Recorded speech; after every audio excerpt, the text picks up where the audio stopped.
الحمد لله إن الحمد لله نحمده ونستعينه ونستغفره ونؤمن به ونتوكل عليه ونعوذ بالله من شرور أنفسنا ومن سيئات أعمالنا من يهده الله فلا مضل له ومن يضلله فلا هادي له وأشهد أن لا إله إلا الله وحده لا شريك له وأشهد أن محمدًا عبده ورسوله أما بعد فإن خير الحديث كتاب الله وخير الهدي هدي محمد صلى الله عليه وسلم وشر الأمور محدثاتها وكل محدثة بدعة وكل بدعة ضلالة وكل ضلالة في النار قال الله تبارك وتعالى في القرآن المجيد بسم الله الرحمن الرحيم يا أيها الناس اتقوا ربكم الذي خلقكم من نفس واحدة وخلق منها زوجها وبث منهما رجالا كثيرا ونساء واتقوا الله الذي تساءلون به والأرحام إن الله كان عليكم رقيبا بسم الله الرحمن الرحيم يا أيها الذين آمنوا اتقوا الله حق تقاته ولا تموتن إلا وأنتم مسلمون بسم الله الرحمن الرحيم يا أيها الذين آمنوا اتقوا الله وقولوا قولا سديدا يصلح لكم أعمالكم ويغفر لكم ذنوبكم ومن يطع الله ورسوله فقد فاز فوزا عظيما సర్వ ప్రశంసలు సకల పొగడ్తలు సర్వలోకాలకు సృష్టికర్త పరమ పవిత్రుడు పరిశుద్ధుడు భూమి ఆకాశాల సృష్టికర్త అయిన అల్లాహ్కు మాత్రమే శోభిస్తాయి. అల్లాహ్ ఆయన తప్ప మరొక ఆరాధ్య దైవం ఎవడూ లేడు. సకల చరాచర సృష్టికి మూలాధారం అయిన ఆయన సజీవుడు, నిత్యుడు, అనంతుడు. అంతిమ దైవ ప్రవక్త ముహమ్మద్ రసూలుల్లా సల్లల్లాహు అలైహి వసల్లం వారిపై, గతించిన ప్రవక్తలందరిపై, ప్రవక్త సల్లల్లాహు అలైహి వసల్లం వారి కుటుంబీకులపై, ప్రవక్త సల్లల్లాహు అలైహి వసల్లం వారి ఉమ్మతులో సమస్త విశ్వాసులందరిపై అల్లాహ్ యొక్క శాంతి శుభాలు ఎల్లవేళలా కురియుగాక. ఆమీన్. సోదరులారా, అపమార్గం పాలు చేసే బోధనలను విశ్వసించకండి. సోదరులారా, అల్లాహ్ సుబ్హానహు తఆలా ఖురాన్ గ్రంథంలో సూరే బకరా 42వ వాక్యంలో అల్లాహ్ అంటున్నాడు, వలా తల్బిసిల్ హక్క బిల్ బాతిల్ వ తక్తుముల్ హక్క వ అంతుమ్ తఅలమూన్. సత్యాన్ని అసత్యంతో కలిపి కలగా పొలగం చేయకండి, సత్యం తెలిసి కూడా మీరు కప్పిపుచ్చకండి అని అల్లాహ్ సుబ్హానహు తఆలా తెలియజేస్తున్నాడు. యూదులు తమ గ్రంథాల్లో ఉన్నటువంటి దానిని, అల్లాహ్ అవతరింపజేసిన దానిని తారుమారు చేశారు. క్రైస్తవులు తమ గ్రంథాల్లో ఉన్న దాన్ని దాచిపెట్టి తమ సొంత వాక్యాలను జోడించి ధర్మ గ్రంథంలో ఉన్నటువంటి విషయాలను తారుమారు చేశారు. అలాగే ఈరోజు ఖురాన్ గ్రంథాన్ని అయితే ఎవడు కూడా మార్చలేడు, కానీ ఖురాను గ్రంథంలో ఉన్నటువంటి ఒక అక్షరాన్ని ఎవడు తీయలేడు, ఎవడు ఎగేసి రాయలేడు. కానీ హదీసుల పేరుతో కొంతమంది దొంగ పండితులు అనబడినటువంటి వారు తమ సొంత వాక్యాలను, కట్టుకథలను, గూడు పుటానీలను తయారు చేసి వాటిని ప్రజల్లో వ్యాపింపచేసి ప్రజలను మూఢనమ్మకాల వైపునకు లాక్కుపోతున్నారు. అలాంటి బోధనలు, అలాంటి విషయాలు విశ్వసించడం వల్ల, వాటిని నమ్మటం వల్ల మన ఈమాన్ అనేది ఖరాబ్ అయిపోతుంది, మన ఈమాన్ అనేది నాశనం అయిపోతుంది. అయితే ఇందులో యూదులు ఏ విధంగానైతే వాళ్ళ గ్రంథాల్లో ఉన్నటువంటి విషయాన్ని దాచిపెట్టి ప్రజలకు అసత్యాన్ని బోధిస్తున్నారో, అలాగే క్రైస్తవులు తమ గ్రంథంలో ఉన్నటువంటి దాన్ని దాచిపెట్టేసి అసత్యాన్ని ప్రజలకు బోధిస్తున్నారు. అలాగే హదీసులలో ఉన్నటువంటి విషయాలను సత్యాన్ని బోధించకుండా కొంతమంది దర్గాల వద్ద ఉన్నటువంటి ముజావల్ అనబడినటువంటి దొంగ పండితులు కొన్ని సొంత వాక్యాలను రాసుకొని పిచ్చి పిచ్చి కథల బుక్కులు కట్టుకథలు కాయించుకొని వాటిని తయారు చేసుకొని నాతుల రూపంలో అలాగే పాటల రూపంలో, కవ్వాలీల రూపంలో, బయాన్ల రూపంలో ప్రజలకు లేనిపోనివన్నీ గూడు పుటాని కథలు చెప్పి ప్రజల యొక్క విశ్వాసాలను తారుమారు చేసేస్తున్నారు, గందరగోళానికి గురి చేసేస్తున్నారు. వీళ్ళు ఏం చేశారంటే, ఏ విధంగానైతే ప్రవక్త ఉజైర్ అలైహిస్సలాం వారిని అల్లా స్థానానికి చేర్చేశారో యూదులు, అలాగే మరియమ్మ కుమారుడైనటువంటి యేసుని తీసుకెళ్ళి అల్లా స్థానంలో పెట్టారు క్రైస్తవులు, అలాగే గౌసే ఆజం అబ్దుల్ ఖాదిర్ జిలానీ రహమతుల్లాహి అలైహి గారని ఒక పండితులు, గొప్ప పండితులు ఆయన, అల్హమ్దులిల్లా. అలాంటి ఒక గొప్ప పండితుడి పేరు మీదుగా కట్టుకథలు రాసేసి, గూడు పుటానీలు రాసేసి అల్లా స్థానానికి చేర్చేశారు అస్తగ్ఫిరుల్లా ఈ దర్గాల వద్ద ఉన్న ముజావర్లు. ఏ విధంగా చేశారంటే అందులో మీకు ఒక్కొక్కటి వివరించి తెలియజేస్తాను సోదరులారా. ఒకటి, అబ్దుల్ ఖాదిర్ జిలానీ రహమతుల్లాహి అలైహి గారిని ఏమంటారంటే గౌసే ఆజం, అంటే అందరికంటే మహా గొప్ప ఔలియా, గొప్ప స్నేహితుడు, గొప్ప పండితుడు అన్నటువంటి బిరుదు ఆయనకి ఇచ్చేశారు. వాస్తవానికి ఆయన గౌసే ఆజం కాలేరు. ఔలియాలకి ఔలియా ఆయన ఏమీ కాదు. కానీ వీళ్ళు ఆయన మీద ఉన్నటువంటి ప్రేమతో ప్రవక్తను దాటిపోయారు, అల్లా స్థానానికి తీసుకెళ్ళి పెట్టేశారు. అస్తగ్ఫిరుల్లా. ఇలాంటి మూర్ఖులకల్లా హిదాయత్ ప్రసాదించుగాక. ఆయన మీద రాసిన కట్టుకథ ఒకటి మీకు వినిపిస్తాను చూడండి.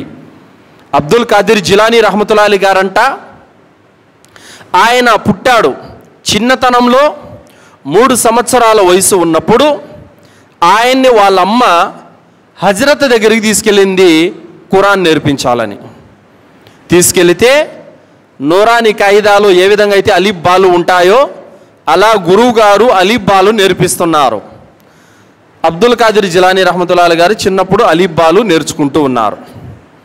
అయితే ఖురాను పలికిస్తూ ఉంటే కుల్ హువల్లాహు అహద్, కుల్ అఊదు బిరబ్బిల్ ఫలక్, కుల్ అఊదు బిరబ్బిన్ నాస్ సూరాలు ఇవి కాకుండా మొదటి నుంచి అంటే అల్హమ్దులిల్లాహి రబ్బిల్ ఆలమీన్ సూరాల కానించి ఆయనకు వచ్చని చెప్పారు. అంటే ఈయన పలికిస్తున్నారు, గురువుగారు నాకు సూర్య ఫాతిహా కానించి సూర్య మరియం వరకు అంటే 19వ సూర వరకు అంటే సగం ఖురాను నాకు వచ్చు అని చెప్పారంట ఆయన. అదేంటి, నీకు అలీబాలే రావట్లేదు కదా, మరియు కుల్ హువల్లాహు లాంటి చిన్న చిన్న సూరాలు కూడా రావడం లేదు, మరి సూర్య ఫాతిహా నుంచి సూర్య మరియం వరకు ఎలా వచ్చు అని గురువు గారు అడిగారు. అడిగితే అబ్దుల్ ఖాదిర్ జిలానీ రహమతుల్లాహి అలైహి గారు అన్నారంట, ఏం లేదు, మా అమ్మ కడుపులో నేనున్నప్పుడు మా అమ్మ రోజు ఖురాన్ చదివేది, ఆమె సూర్య ఫాతిహా నుండి సూర్య మరియం వరకే చదివేది, అందుకు గాను నాకు ఈ 19 సూరాలు వచ్చు, దాని తర్వాత నాకు ఇంకేమీ రావు అన్నాడంట. అప్పుడు ఇది దర్గా దగ్గర ఉన్న ఒక దొంగ పండితుడు చెబుతుంటే విన్నవాళ్ళు అల్లాహు అక్బర్ మాషా అల్లా మాషా అల్లా అంటున్నారు. ఎందుకు? వినేవాళ్ళకి జ్ఞానం లేదు, ఆ చెప్పేవాడు అంతకంటే మూర్ఖుడు. మరి అలా తల్లి గర్భంలో ఉన్నప్పుడు అబ్దుల్ ఖాదిర్ జిలానీ రహమతుల్లాహి అలైహి గారు ఖురాన్ నేర్చుకున్నారా? నిజంగానే లేదు. ఇది అసత్యం, ఇది అబద్ధం. ఎందుకు అసత్యము, ఎందుకు అబద్ధం అని నేను చెబుతున్నానంటే సోదరులారా, చూడండి, అల్లాహ్ సుబ్హానహు వ తఆలా ఖురాన్లో 16వ సూర సూరే నహల్ 78వ వాక్యంలో అల్లాహ్ ఏమంటున్నాడో తెలుసా? వల్లాహు అఖ్రజకుం మిన్ బుతూని ఉమ్మహాతికుం లా తఅలమూన షయ్యా. అల్లాహ్ సుబ్హానహు వ తఆలా ఏమంటున్నాడంటే, అల్లాహ్ మిమ్మల్ని మీ మాతృ గర్భాల నుండి మీకేమీ తెలియని స్థితి నుండి బయటికి తీసుకొని వచ్చాడు. చూసారా? అల్లాహ్ ఏమంటున్నాడు? మీరు మీ తల్లుల గర్భాలలో ఉన్నప్పుడు మీకేమీ తెలియదు, లా తఅలమూన్, మీకేమీ తెలియదు, ఆ స్థితి నుండి అల్లాహ్ మిమ్మల్ని బయటికి తీసుకొని వచ్చాడని అల్లాహ్ చెబుతుంటే ఈ దొంగ పండితులు వీళ్ళు అంటారు ఏమని? అబ్దుల్ ఖాదిర్ జిలానీకి అమ్మ కడుపులో ఉన్నప్పుడే ఖురాన్ అంతా వచ్చేసిందంట. ఇలా నమ్మటం, అబ్దుల్ ఖాదిర్ జిలానీ రహమతుల్లాహి అలైహి గారు గౌసే ఆజం ఆయనకు అమ్మ కడుపులో ఉన్నప్పుడే ఖురాన్ వచ్చేసిందని నమ్మితే ఖురాన్ను తిరస్కరించినట్టే, ఇంకా అల్లాహ్ మాటను అబద్ధమని కొట్టేసినట్టే. అల్లాహ్ ఏమంటున్నాడు? తల్లి గర్భంలో ఉన్నప్పుడు ఖురాన్ ఎవరు నేర్చుకోలేరు అని అల్లాహ్ అంటున్నాడు. వీళ్ళు ఏమంటున్నారు? తల్లి గర్భంలో ఉన్నప్పుడు ఖురాన్ అంతా అయిపోయిందని వీళ్ళు అంటున్నారు. Over action. ఇలాంటి దొంగ బోధనలతో ఈమాన్ను చెడగొట్టడం ఇదంతా కూడా. ఇలాంటి వాక్యాలను, ఇలాంటి నమ్మకాలను పెట్టేవాడు ఒక ముస్లిం కాలేడు సోదరులారా. ఎందుకంటే దైవ ప్రవక్త ముహమ్మద్ రసూలుల్లాహ్ సల్లల్లాహు అలైహి వసల్లం వారికే తెలియదు. 40 సంవత్సరాల వయసు వచ్చిన తర్వాత జిబ్రైల్ అలైహిస్సలాం అల్లాహ్ తరపు నుండి వచ్చినటువంటి వహీ, ఓ ప్రవక్త, నిన్ను అల్లాహ్ సర్వలోకాలకు కారుణ్యమూర్తిగా ఎన్నుకున్నాడు, సర్వ మానవులకి దైవ సందేశాన్ని ఇచ్చే ప్రవక్తగా నిన్ను నియమించాడు అని చెప్పేంత వరకు ప్రవక్త ముహమ్మద్ సల్లల్లాహు అలైహి వసల్లం వారికి తెలియదు నేను ప్రవక్తనని. అల్లాహ్ తరపు నుండి మెసేజ్ వచ్చేంత వరకు ప్రవక్తకే తెలియదు నేను ప్రవక్తనని. మరి ప్రవక్త కంటే గొప్ప అబ్దుల్ ఖాదిర్ జిలానీ రహమతుల్లాహి గారు కాదు. ప్రవక్త కంటే గొప్ప ఎవరు కాదు. నబీ కరీం సల్లల్లాహు అలైహి వసల్లం కంటే గొప్ప అబ్దుల్ ఖాదిర్ జిలానీ రహమతుల్లాహి గారు ఏం కాదు. కానీ ప్రవక్తకే అల్లాహ్ తెలిపేంత వరకు ఏమీ తెలియదు. ప్రవక్త సల్లల్లాహు అలైహి వసల్లం వారు ఎప్పుడు కూడా నేను మా అమ్మ కడుపులో ఉన్నప్పుడు నాకు అవి తెలుసు, నాకు ఇవి తెలుసు, నేను అమ్మ కడుపులోనే ఉన్నప్పుడు ఖురాన్ అంతా నేర్చేసుకున్నాను, నేను అమ్మ కడుపులో ఉన్నప్పుడు హదీసులన్నీ నేర్చేసుకున్నానని ప్రవక్త గారు ఎప్పుడూ చెప్పలేదు, ఏనాడు చెప్పలేదు. ఎందుకు? అది పండితుడు కానీ పామరుడు కానీ ఎవడైనప్పటికీ కూడా తల్లి గర్భంలో ఉన్నప్పుడు ఎవరికి ఏమీ తెలియదు. ఇది వాస్తవం. అల్లాహ్ సుబ్హానహు వ తఆలా దీనికి దలీల్ చెబుతున్నాడు. ఒక్కసారి దర్గాల దగ్గర ఉన్నటువంటి ముజావర్లు ఎవరైతే కట్టుకథలు పుస్తకాలు రచించి పిచ్చి పిచ్చి కథలన్నీ అల్లుకొని గూడు పుటానీలన్నీ కూడా ప్రజలకు వ్యాపింపజేసి ప్రజలను వెర్రి వాళ్ళను చేస్తున్నారో వాళ్ళు ఖురాన్ గ్రంథాన్ని తెరిచి 16వ సూరే నహలు తెరిచి 78వ వాక్యాన్ని చదివి ఒక్కసారి కళ్ళు తెరవాల్సినటువంటి అవసరం ఎంతైనా ఉంది. ఏమిటి నమ్మకాలు? అబ్దుల్ ఖాదిర్ జిలానీ మీద ప్రేమ ఉంటే ఆయన కోసం దువా చేయండి, అంతేకాని ఆయన కడుపులోనే ఉన్నప్పుడు ఖురాన్ అంతా నేర్చేసుకున్నారని నమ్ముతారా? ఎవరికి సాధ్యం కాదు. ఇది భూమి మీదకి రావాలి, రావాలి, వయస్సు రావాలి, దాని తర్వాత నేర్చుకోవాలి. అంతేకాని అమ్మ కడుపులో ఉన్నప్పుడే ఆ మాటలు కూడా రానటువంటి బిడ్డకి, ఊహ కూడా తెలియనటువంటి బిడ్డకి ఏ విధంగా ఖురాన్ గ్రంథం వస్తుంది? దీన్ని బట్టి మీరు అర్థం చేసుకోండి, దర్గాల దగ్గర ఉన్నటువంటి ముజావర్లు ఎంత దొంగ వ్యక్తులో ఒకసారి మీరు అర్థం చేసుకోండి. తర్వాత సోదరులారా, అబ్దుల్ ఖాదిర్ జిలానీ రహమతుల్లాహి గారంట చనిపోయిన వారిని తిరిగి బ్రతికించేవారంట.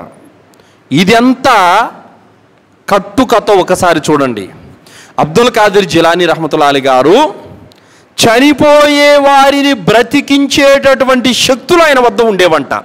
ఎలాగంటే ఆయన ప్రతిరోజు పిల్లలతో ఆడుకునేవాడంట. ఎలాంటి ఆటలు? ఆయన మీరంతా పడుకోండి, చచ్చిపోండి అనేవాడంట. పిల్లలందరూ కూడా పడుకొని అలా చచ్చిపోయినట్టు నటించేవాళ్ళంట. వాస్తవానికి అబ్దుల్ ఖాదిర్ జిలానీ గారు చచ్చిపోండి అని ఆయన నోటుకుండా అన్న తర్వాత నిజంగానే చచ్చిపోయేవాళ్ళంట వాళ్ళంతా. అలాగే మళ్ళీ ఆయన చచ్చిపోయిన వాళ్ళందరినీ కొట్టుకుంటా వస్తే లేయండి అంటే మళ్ళీ అందరూ లేస్తారంట. వాస్తవానికి ఆయన అలా చంపి బ్రతికించగల శక్తి కలిగి ఉన్నాడంట. అలా ఒకరోజు ఒక తల్లికి బిడ్డ చనిపోయిందంట. నిజంగానే ఒక పిల్లోడు చనిపోయాడంట. నిజంగానే చనిపోతే తల్లిదండ్రులు రోరన ఏడుస్తూ ఉంటే వాళ్ళకి సలహా ఇచ్చారంట. ఏమమ్మా, మీరు ఒక పని చేయండి, మీ బిడ్డ చనిపోయాడు కదా, మీ బిడ్డ బ్రతికే మార్గం ఒకటి ఉంది. ఆ మార్గం ఏమిటంటే అబ్దుల్ ఖాదిర్ జిలానీ గారు గౌసే ఆజం, ఆయన రోజు పిల్లలతో ఆడుకుంటూ ఉంటారు, ఎందరో పిల్లల్ని చంపి బ్రతికిస్తూ ఉంటారు. మీరేం చేస్తారంటే ఆయన ఈరోజు పిల్లలతో ఆడుకుంటున్నారో లేదో వెళ్ళి చూడండి. ఒకవేళ ఆయన కనుక ఆడుకుంటూ ఉంటే ఆ ఆడుకునే పిల్లల మధ్యలో మీరు సైలెంట్గా మీ బిడ్డను పనుకోబెట్టి వచ్చేసేయండి. మీరు ఆయన ఏం చేస్తారంటే లేపుతారు, లేపినప్పుడు మీ బిడ్డ కూడా బ్రతికే ఛాన్స్ ఉంది అని చెప్పారంట. అలా చెబితే వాళ్ళు అలాగే వచ్చి చూస్తే అబ్దుల్ ఖాదిర్ జిలానీ గారు పిల్లలందరితో ఆడుకుంటున్నారు. మీరందరూ చచ్చిపోండి అని అన్నారు. అంటే అందరూ పనుకుండిపోయారన్నమాట. ఈ తల్లిదండ్రులు ఏం చేశారు? చచ్చిపోయిన తమ బిడ్డను తీసుకొని వచ్చి ఆ బిడ్డల మధ్యలో పనుకోబెట్టారు. ఈయనేం చేశారు?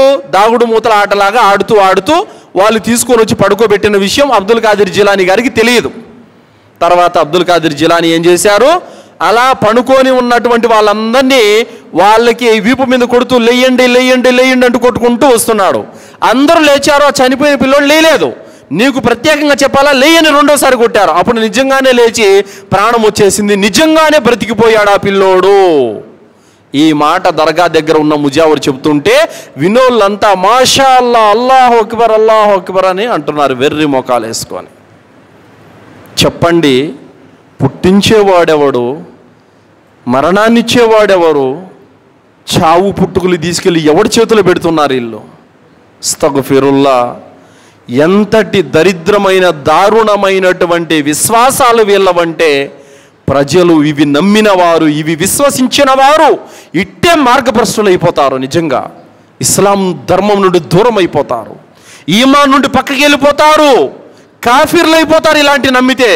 ఎందుకు చూడండి, అల్లాహ్ సుబ్హానహు వ తఆలా ఖురాన్లో సూరా అల్ హదీద్ 57వ సూర 2వ వాక్యంలో అల్లాహ్ సుబ్హానహు వ తఆలా అంటున్నాడు, లహు ముల్కు స్సమావాతి వల్ అర్ద్ యుహ్యీ వ యుమీత్ వ హువ అలా కుల్లి షైఇన్ ఖదీర్. భూమి ఆకాశాల సార్వభౌమత్వం అల్లాహదే, జీవన్ మరణాల ప్రదాత ఆయనే, పుట్టుక ఆయన చేతిలోనే ఉంది, చావు కూడా ఆయన చేతిలోనే ఉంది అని అల్లాహ్ సుబ్హానహు వ తఆలా తెలియజేస్తున్నాడు. వ హువ అలా కుల్లి షైఇన్ ఖదీర్. ప్రతి దానిపైన అధికారం అల్లాహకు ఒక్కడికే ఉంది, ప్రతిదీ చేయగల సమర్థుడు అల్లాహ్ మాత్రమే. అంటే ఇక్కడ అల్లాహ్ కూడా పుట్టిస్తాడు, అల్లాహే మరణింపజేస్తాడు. కానీ వీళ్ళ విశ్వాసం ఏంటి? అల్లానే కాదు బ్రతికించేది, మా అబ్దుల్ ఖాదిర్ జిలానీ కూడా బతికించగలడు అని సమానం చేస్తున్నారు. ఇక్కడ అల్లాతో సమానం చేస్తున్నారు. అల్లాహ్ సుబ్హానహు వ తఆలా ఆయనకున్నటువంటి ఒక శక్తి ఏమిటి? ఆయన పుట్టించే మరణింపజేసే శక్తి కలిగి ఉన్నాడు అల్లాహ్ సుబ్హానహు వ తఆలా. ఈ చావు పుట్టుకలు ఒక అల్లాహ్ చేతిలో తప్ప ఇంకెవరి చేతిలో లేవు. లేదు, మా అబ్దుల్ ఖాదిర్ చేతిలో కూడా ఉన్నాయని ఎవరైనా నమ్మితే వాడు ముస్లిం కాగలడా? చెప్పండి, కాలేడు. ఎందుకు? ఎంత పెద్ద పండితుడైనప్పటికీ కూడా, ఎంత పెద్ద మాంత్రికుడైనప్పటికీ కూడా, ఎంత పెద్ద ఔలియా అయినప్పటికీ కూడా మనుషుల యొక్క చావు బ్రతుకులు వాళ్ళ చేతుల్లో లేవు, అల్లాహ్ చేతిలో మాత్రమే ఉన్నాయి. ఈ విషయం బాగా మనం పరిశీలన చేసి సహీ యొక్క మార్గాన్ని పట్టుకోవాల్సిన అవసరం ఉంది. లేదు, అబ్దుల్ ఖాదిర్ జిలానీ రహమతుల్లాహి అలైహి గారు ఆయన చంపగలరు, మరణించగలరు, మరణించేటువంటి యొక్క శక్తి సామర్థ్యం కూడా, మరణించే వాళ్ళని లేపే శక్తి సామర్థ్యం ఆయన చేతిలో ఉంది అని నమ్మితే ఆ వ్యక్తి కాఫిర్ అయిపోతాడు. అబ్దుల్ ఖాదిర్ జిలానీ రహమతుల్లాహి అలైహి గారు ఆయన చంపగలరు, తిరిగి బ్రతికించగలరు అని ఎవరైనా ముస్లిం నమ్మినట్లయితే ఆ వ్యక్తి కాఫిర్ అయిపోతాడు. జీవన్ మరణాల ప్రదాత అల్లాహ్, చావు పుట్టుకలు ఇచ్చేవాడు అల్లాహ్. ఈ శక్తి, ఈ గుణం, ఈ లక్షణం ఒక్క అల్లాహకు తప్ప ఇంకెవరికి లేదు సోదరులారా. ఇలాంటి యొక్క కట్టుకథలతో, ఇలాంటి యొక్క పిచ్చి రాతలతో దర్గాల దగ్గర కూర్చొని సంపాదిస్తూ, కడుపు కదల్చకుండా కూర్చొని ప్రజల దగ్గర డబ్బులు రాబట్టుకొని తింటూ, ఇలాంటి కట్టుకథలన్నీ ప్రజలకు చెప్పుకుంటూ వినే ప్రజలు కూడా గొర్రెల మాదిరిగా తలలు దించుకొని ఊగొడుతూ ఉంటారు. అరే, ఇది ఖురాన్కు వ్యతిరేకమైనదా లేదా, ఇది ఇస్లాంలో ఉందా లేదా, ఇది ఖురాన్ హదీసులలో ఉందా లేదా, ఏ మాత్రం కూడా పరిశీలన లేకుండా వాళ్ళు ఏది చెప్తే దాన్ని తీసుకొని గొర్రెల మాదిరిగా తలలు ఆడిస్తూ ఉంటే ఈమాన్ ఏమైపోతుంది, పరలోకం ఏమైపోతుంది? ఒక్కసారి ఆలోచించాలి సోదరులారా. కావున జీవన మరణాలు అల్లాహ్ చేతిలోనే ఉన్నాయి. ఎంత పెద్ద ఔలియా అయినప్పటికీ కూడా ఎవరి చేతిలో కూడా జీవన మరణాలు అన్నవి లేవు. ఇది మనము గుర్తుపెట్టుకోవాలి. అల్లాహ్ సుబ్హానహు వ తఆలా ఖురాన్లో తెలియజేస్తున్నాడు. సూరా ఫుర్ఖాన్ 25వ సూర 3వ వాక్యంలో అల్లాహ్ అంటున్నాడు, వారు అల్లాహ్ను వదిలి బూటకపు దేవుళ్లను కల్పించుకున్నారు. వారు ఆ బూటకపు దేవుళ్ళు ఏ వస్తువును కూడా సృష్టించలేరు, పైగా వారు స్వయంగా సృష్టించబడిన వారే. వారు తమ స్వయానికి సైతం లాభ నష్టాలు కలుగు చేసుకునే అధికారం కూడా లేదు. జీవన మరణాలు కూడా వారి ఆధీనంలో లేవు. మరణానంతరం తిరిగి ఎప్పుడు లేస్తారో కూడా వారికి ఏమాత్రం తెలియదు అని అల్లాహ్ సుబ్హానహు వ తఆలా అంటున్నాడు. జీవన మరణాలు వాళ్ళ చేతుల్లో లేవని అల్లాహ్ అంటున్నాడు. వాళ్ళు తిరిగి ఎప్పుడు లేస్తారో కూడా తెలియదు అంటున్నారు. మరి వీళ్ళేమంటున్నారు? అబ్దుల్ ఖాదిర్ జిలానీ రహమతుల్లాహి అలైహి గారు గౌసే ఆజం, ఆయనకు మొత్తం తెలుసు, అన్నీ తెలుసు అని చెప్పేసి అంటున్నారు. ఒక వ్యక్తి వచ్చి అడిగాడు, అల్లాహ్ యొక్క ప్రవక్త, కయామతు ప్రళయం ఎప్పుడు వస్తుంది అని అడిగారు.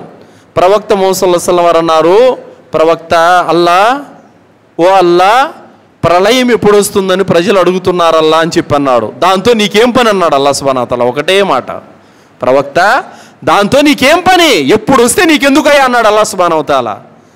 ప్రవక్త ప్రళయం ఎప్పుడు వస్తుందో నాకు తెలియదని ప్రవక్తే అంటుంటే, అబ్దుల్ ఖాదిర్ జిలానీకి మాత్రము ప్రవక్తకు తెలియని విషయాలు సైతం ఆయనకు తెలుసు అని చెప్పడము, ఇది ఎంత నవ్వుకునే విషయము.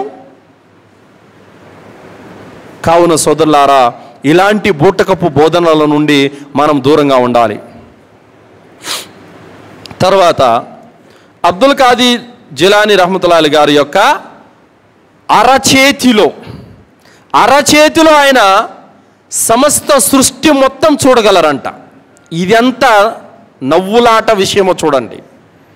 అరచేతిలో ఆయన సూర్యుడిలో ఏముందో, సూర్యుడి లోపలేముందో, చంద్రుడిలో ఏముందో, చంద్రుడి లోపలేముందో, అలాగే ఇంకా విశ్వంలో ఉన్నటువంటి అనేక గ్రహాలు ఏవైతే ఉన్నాయో ఆ గ్రహాలలో, విశ్వంలో ఉన్న ప్రతి గ్రహంలో ఏముందో మొత్తం ఆయన చూసేవారంట. ఈ ప్రపంచంలో ఉన్నటువంటి విషయాలు కావచ్చు, స్వర్గం కావచ్చు, నరకం కావచ్చు, మొత్తం అన్నీ ఆయన చూసేవాళ్ళంట. అస్తగ్ఫిరుల్లా. ఇది ఎంతటి దారుణమైనటువంటి కల్పితము, ఎంత దారుణమైన కట్టుకథ చూడండి. అల్లాహ్ సుబ్హానహు తఆలా ఖురాన్లో 4వ సూరా 164వ ఆయతులో అల్లాహ్ అంటున్నాడు, వరసూలన్ ఖద్ ఖసస్నాహుమ్ అలైక మిన్ ఖబ్ల్ వరుసులన్ లమ్ నఖసస్ అలైకుమ్ వకల్లమల్లాహు మూసా తక్లీమా. అల్లాహ్ సుబ్హానహు తఆలా ఖురాన్లో ఏమంటున్నాడంటే, ఓ ప్రవక్త ముహమ్మద్ సల్లల్లాహు అలైహి వసల్లం, నీకు పూర్వం గతించిన ప్రవక్తల యొక్క వృత్తాంతాలను కొన్నింటిని మాత్రమే నీకు తెలిపాము, చాలామంది ప్రవక్తల యొక్క కథల గురించి నీకు చెప్పలేదు అని అల్లాహ్ తఆలా అంటున్నాడు. ప్రవక్త ముహమ్మద్ సల్లల్లాహు అలైహి వసల్లం ఎవరండి? మానవుల్లోనే ఉత్తములు. మానవుల్లో ప్రవక్త ముహమ్మద్ సల్లల్లాహు అలైహి వసల్లం వారు అగ్రగాములు. ఆయనకు మించిన ఔలియా ఎవడు లేడు, ఆయనకు మించిన సద్వర్ధనుడు ఎవడు లేడు. అంతటి ప్రవక్తకే అల్లాహ్ ఏమంటున్నాడు, ఓ ప్రవక్త, నీకు కొన్ని విషయాలు చెప్పాము, మేము కొన్ని చెప్పలేదయా అని చెప్పి అల్లాహ్ అంటున్నాడు. మరి ప్రవక్త కంటే తక్కువ స్థాయిలో ఉన్న అబ్దుల్ ఖాదిర్ జిలానీ రహ్మతుల్లాహి గారికి మొత్తం తెలుసు అనంటే ఎలాంటి గుమ్రా చేసే విషయం ఇది అసలు, ఎంతటి అపమార్గం పాలయ్యేటటువంటి విషయం ఇది అసలు. కావున అల్లాహ్ తెలిపినది తప్ప ఇంకేమి ఎవరికి తెలియదు. అది అబ్దుల్ ఖాదిర్ జిలానీ అయినా సరే, ఇంకా ఎవరైనప్పటికి కూడా అల్లాహ్ తెలిపినది తప్ప ఇంకేమీ తెలియదు. అయితే ఇక్కడ ఒక విషయం బాగా గుర్తుపెట్టుకోవాలి, ప్రవక్తల కంటే ఎక్కువ ఎవరికీ తెలియదు. ప్రవక్తల వద్దకు వహీ వస్తుంది, వారి వద్దకు గ్రంథాలు దిగుతాయి, వారి వద్దకు దైవదూతలు వస్తారు, కాబట్టి ప్రవక్తలకు ఎక్కువ తెలుసు. అబ్దుల్ ఖాదిర్ జిలానీ రహ్మతుల్లాహి గారి దగ్గరికి ఏమైనా వహీ వస్తుందా? రాదు. జిబ్రీల్ అలైహిస్సలాం ఏమైనా వస్తున్నారా? లేదా ఇతర దైవదూతలు ఎవరైనా వస్తున్నారా? లేదు. పోనీ ఆయన మీద ఏమైనా గ్రంథం అవతరించిందా? లేదు. మరి సర్వ విషయాలు ఆయనకి ఎట్ట తెలుస్తాయి, ఎలా తెలుస్తాయి? కావున ఈ విశ్వ సమస్తాన్నంతా ఆయన అరిచేతులు చూస్తారని చెప్పడము ఎంతటి దౌర్భాగ్యమైనటువంటి విషయమో ఒక్కసారి ఆలోచించండి సోదరులారా. కావున దర్గాల వద్ద ఉన్నటువంటి ముజావర్లు ఇలాంటి కట్టుకథలు చెబుతూ ఉంటారు. ఇలాంటి కట్టుకథలు నమ్మేవాడు గుమ్రా అయిపోతాడు. నమ్మకూడదు. వాళ్ళు చెప్పే బోధనలన్నీ కూడా ఖురాన్కి ఆపోజిట్లో ఉంటాయి. వాళ్ళు చెప్పే బోధనలన్నీ కూడా హదీసులకు ఆపోజిట్లో ఉంటాయి. వాళ్ళు చెప్పే బోధనలన్నీ కూడా అల్లాహ్ మాటలకు వ్యతిరేకంగా ఉంటాయి. కాబట్టి అలాంటి మార్గభ్రష్టుల యొక్క మాటలు వినకండి, అలాంటి మార్గభ్రష్టుల యొక్క మాటలను విశ్వసించకండి, గుమ్రా అయిపోతారు. ఎందుకంటే వాళ్ళు చెప్పే మాటలు అల్లాహ్ మాటలకు ఆపోజిట్లో ఉంటాయి. కాబట్టి మనం అల్లాహ్ మాట తీసుకోవాలి, ప్రవక్త మాట తీసుకోవాలి, ఖురాన్ హదీసులో ఉన్న తీసుకోవాలి.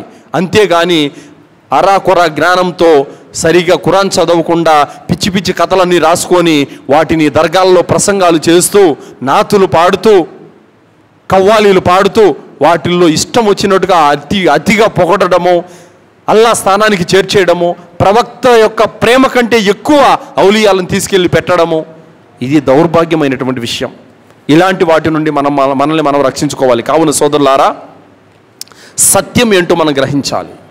ఖురాన్ చదివితే ఇలాంటి దర్గాల దగ్గర ఉన్నటువంటి ముజావర్ల యొక్క కట్టుకథలు మనం ఇట్టే పట్టుకోవచ్చు. హదీసులు చదివితే గనక ఇలాంటి యొక్క అబద్ధపు బోధకులను మనం ఇలాగే పసిగట్టవచ్చు. కానీ మనం ఖురాన్ చదవట్లేదు, హదీసులు చదవట్లేదు. అందుకే ఈ మార్గభ్రష్టులు చెప్పే ప్రతి మాటను తీసుకుంటున్నాము, మన విశ్వాసాన్ని పోగొట్టుకుంటున్నాము. ఖురాన్ హదీసులు చదివితే గనక ఎంత పెద్ద పండితుడైనప్పుడు కూడా అతను చెప్పే బోధనను ఇంటే పసిగట్టగలుగుతాం, ఇతను చెప్తుంది వాస్తవమా అవాస్తవమా అన్నది. ఖురాన్ హదీసులు చదవలేదు కాబట్టే ఎవడు ఏది చెప్పినప్పుడు కూడా నమ్ముకుంటూ విశ్వసిస్తూ పోతున్నాం. కావున సోదరులారా, చెప్పే మాట ఏమిటంటే, దర్గాల వద్ద ఉన్నటువంటి ముజావర్లు ఎవరైతే ఉన్నారో వాళ్ళు అబద్ధపు బోధకులు, వాళ్ళు చెప్పేవన్నీ గూడు పుటానీలు, వాళ్ళు చెప్పేవి ఖురాన్ హదీసుకు సంబంధం లేనటువంటి బోధనలు, శైతాని యొక్క బోధనలు, తమ సొంత పుస్తకాలను పిచ్చి పిచ్చి రాతలను వాళ్ళు రాసుకున్నారు. అలాంటి యొక్క కట్టుకథలను మనము నమ్మరాదు. నమ్మితే గనక మనం గుమ్రాయిపోతాం. చాలామంది మనకు అంటుంటారు, చాలామంది అంటూ ఉంటారు, మేము దర్గాలకు వెళ్ళేది ఆరాధించడానికి కాదండి, మేము దర్గాలకు వెళ్ళేది మొక్కడానికి కాదండి, పూజ చేయడానికి కాదండి, మీకు తెలియదు, మేము అక్కడికి వెళుతుంది సలామత్ కోసము, మేము అక్కడికి వెళుతుంది దరూద్ చదవడానికి, మేము అక్కడికి వెళుతుంది సిఫారసు కోసము అని అంటున్నారు. నేను దేవనకొండ అనేటువంటి గ్రామంలో ఒక ప్రసంగం చేశాను. యూట్యూబ్లో పెడితే దాని కింద కామెంట్లు పెట్టారు, ఆహా మేము దర్గాకి వెళ్ళేది మొక్కడానికని నీకెవరు చెప్పారు బాబు, మేము దర్గాకి వెళ్ళేది ఆరాధించడానికి నీకెవరు చెప్పారు అని నాకు క్వశ్చన్ లేచారు.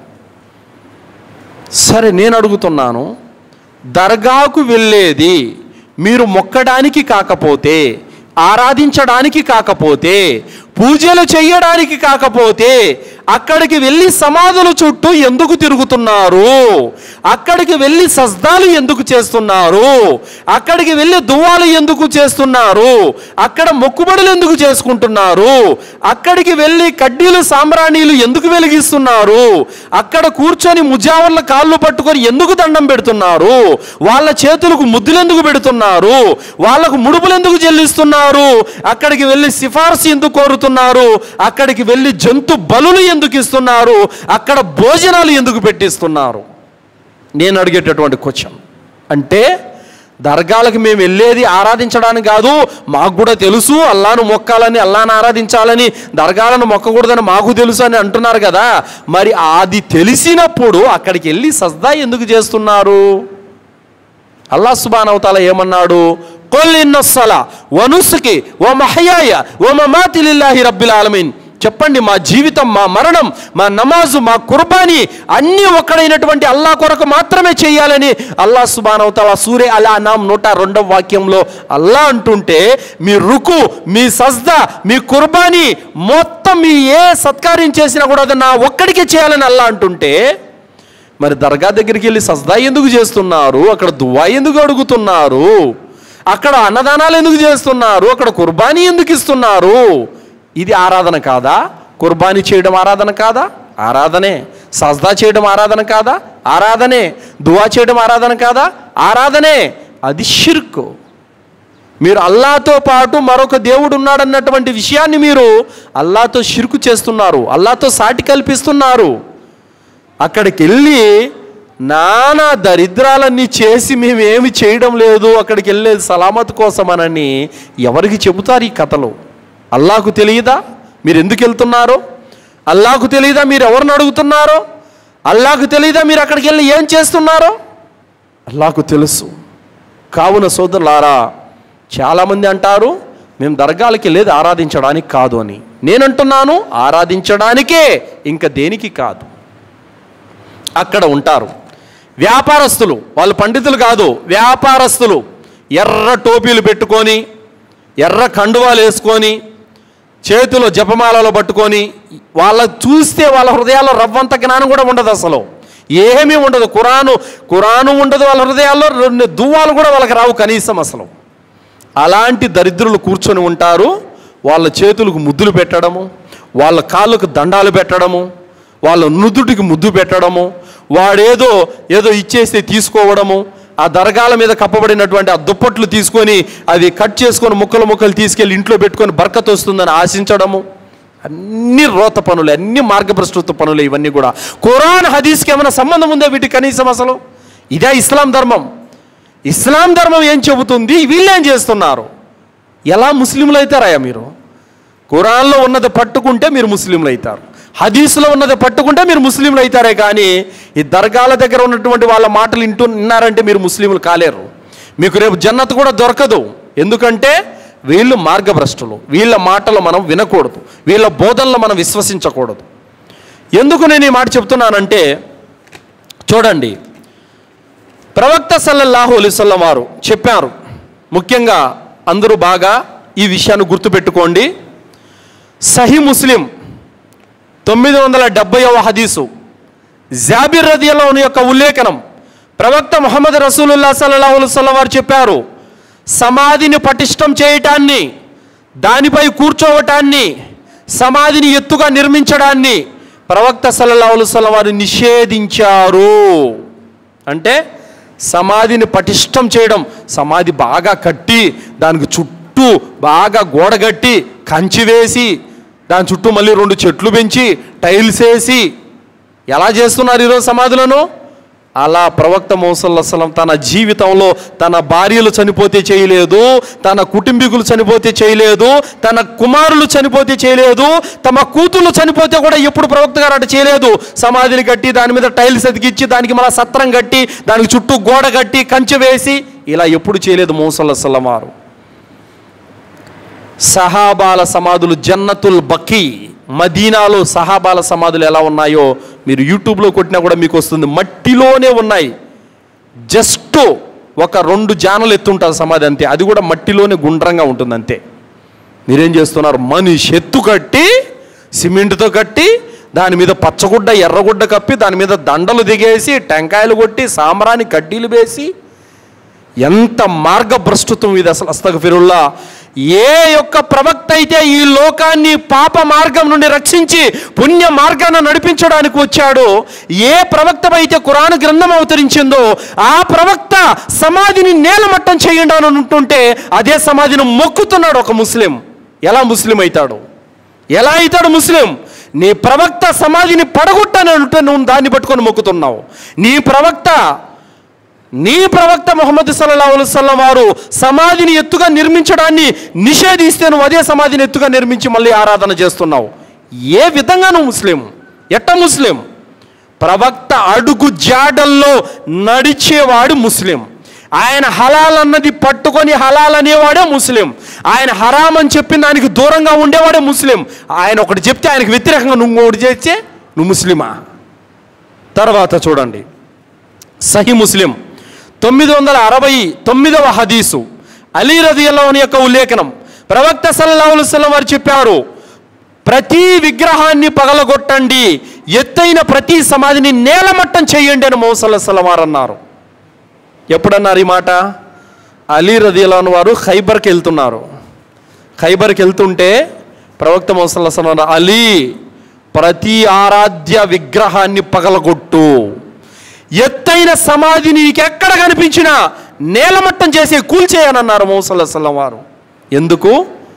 సమాధులను కాదు ఆరాధించాల్సింది, విగ్రహాలను కాదు ఆరాధించాల్సింది. ఆకాశాలపైన ఉన్నాడు, నిన్ను నీ తల్లి గర్భంలో పుట్టించినాడు, ఆయన్ను నువ్వు ఆరాధించాలి. ఆయన్ని ఆరాధించడానికి నమాజు సలపాలి, అంతేగాని వీటిని కాదు ఆరాధించాల్సింది. మరి ఇప్పుడు నీ హృదయం మీద చెయ్యేసుకొని ఒక్కసారి ఆత్మ పరిశీలన చేసుకో. నీ ప్రవక్త సమాధిని నేలమట్టం చేయమన్నాడు, నీ ప్రవక్త సమాధిని కూల్చేయమన్నాడు, నువ్వేమో ఎంచక్క సమాధిని శుభ్రంగా ఎత్తుగా కట్టుకొని దాని మీద బట్టలు పరిచి నెమలీకులు సాంబ్రాణి కడ్డీలేసి అది దేవుడని మొక్కుతున్నావు. ఇప్పుడు నువ్వు అల్లా చెప్పినట్టు బతుకుతున్నట్ట, అల్లాకు వ్యతిరేకంగా బతుకుతున్నట్ట? ఆలోచించండి. అల్లాకు వ్యతిరేకంగా బతుకుతున్నట్టే. అల్లాకు వ్యతిరేకంగా బతికేవాడు ముస్లిం అవుతాడా, కాఫీర్ అవుతాడా? అది కూడా ఆలోచించుకోండి. అల్లా చెప్పినట్టు వినేవాడు ముస్లిం. అల్లా సమాధిని పడగొట్టమంటే నేను పడగొట్టను దాన్ని మొక్కుతాను అనేవాడు ఎట్ట ముస్లిం అవుతాడు? కాలేడు. కావున సోదరులారా, అల్లా సుబ్హానహు వ తఆలా ఖురాన్లో 47వ సూర ముహమ్మద్ 33వ వాక్యంలో అల్లా అంటున్నాడు, యా అయ్యుహల్లదీన ఆమను అతీఉల్లాహ వ అతీఉర్ రసూల్ వలా తుబ్తిలు అమాలుకుం. అల్లా తాలా అంటున్నాడు, ఓ విశ్వాసులారా, అల్లాకు విధేయత చూపండి, ఈ ప్రవక్త చెప్పినట్లు వినండి, వలా తుబ్తిలు అమాలుకుం, మీరు చేసుకున్న పుణ్యాలను మీరు వృధా చేసుకోకండి అని అల్లా అంటున్నాడు. అంటే ప్రవక్త చెప్పినట్లు వినకపోతే మీ పుణ్యాలు నాశనం అయిపోతాయి. ఈరోజు మీరు ఇంతమంది జుమ్మాకు వచ్చారు కదా, దేనికి వచ్చారు? పుణ్యం కావాలనే కదా. ఆ పుణ్యము మీరు దర్గాలను వదిలిపెట్టకపోతే, సమాధులు మొక్కడం, ఆరాధన చేయడం ఆపకపోతే ఈ జుమ్మా పుణ్యం కూడా మీకు రాదు. మీరు బక్రీద్ రోజున కుర్బానీ ఇస్తున్నారు కదా, ఆ కుర్బానీ పుణ్యం కూడా రాదు. మీరు 50,000 కాదు, 1,00,000 రూపాయలు పెట్టి పెద్ద ఎద్దును కోసినా కూడా మీకు రవ్వంత పుణ్యం కూడా రాదు. మీరు దాన ధర్మాలు చేస్తున్నారు కదా, పుణ్యం రాదు. కావున సోదరులారా, ఎందుకు మనం ఈరోజు ఇంతగా గట్టిగా ఇంటి గురించి చెప్తున్నామంటే, జబ్బు ఏదో ఆ జబ్బుకు తగిన మందే ఇవ్వాలా. జ్వరం అనే హాస్పిటల్కి వెళ్ళామనుకో, జ్వరానికి సంబంధించిన ట్రీట్మెంటే డాక్టర్ చేస్తాడు. కడుపు నొప్పికి చేయడు కదా, జ్వరానికే చేస్తాడు. అలాగే మన గ్రామాలలో ఈ దర్గాల పిచ్చి ఉంది కాబట్టి దీని గురించి పదే పదే పదే పదే పదే పదే చెబుతూనే ఉన్నాం. కావున దర్గాల పిచ్చి మానేసి అల్లాహ్ మార్గం వైపునకు రండి, అల్లాహ్ ధర్మం వైపునకు రండి. అల్లాహ్ సుబ్హానహు తఆలా ఈ ధర్మాన్ని మనకు సులభతరం చేశాడు. ఖురాన్ గ్రంథాన్ని పలు భాషల్లో అనువాదం ఈరోజు అల్హమ్దులిల్లాహ్ పండితులు చేసి ఉన్నారు. ఖురాన్ చదవండి. మీరే గనక మీ జీవితంలో ఒక్కసారి మీరు ఖురాన్ చదివినా కూడా మీరు ప్రాణం పోయిన మళ్ళీ దర్గాకు పోరు. ఇంక మీరు ఒక్కసారి మీరు హదీసులు ప్రవక్త జీవితాన్ని చదివినా కూడా మిమ్మల్ని ఎవరైనా బలంగా లాక్కుపట్టు పోతున్నా కూడా దర్గాకు మీరు ప్రాణం పోయినా పోరు మీరు.